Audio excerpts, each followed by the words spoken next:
چرته چې نوم د مسافر راشي، چرته چې نوم د مسافر راشي، زړه له مې هاغه یو سحر راشي. امید یې نه ساتي څنګ زر راشي، په بل وطن کې پرې اختر راشي. د غم نه ډک داسې سحر وویني، چې ړنګ مزدور د اسون مر وویني. دا خوشحالي ورته سور اور ښکارېږي، دا زندگی ورته سمګور ښکارېږي. وي د همزولو او د کور نه لرې، د روڼو خویندو او د مور نه لرې. ورته ورکوټي لور ګوډۍ یادېږي، ورته د مور د لاس ډوډۍ یادېږي. ورته مستي ورته سیالۍ یادېږي، ورته بنډار ورته شپېلۍ یادېږي.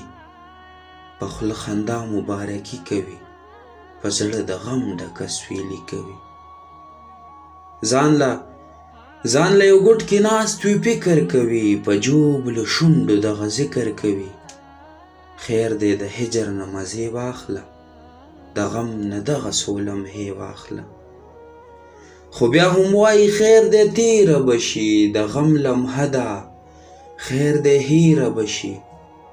زما درنې درنې خولې دې سیند دې وړلی نه شي، دا مې د رب خوښې پیسې دي سیند دې وړلی نه شي. زما بچی به پرې تعلیم وکړي افسر به شي، زما بچی به پرمختګ وکړي رهبر به شي. د خپل غریب ولس خدمت به کوي، د فرعونیانو بغاوت به کوي.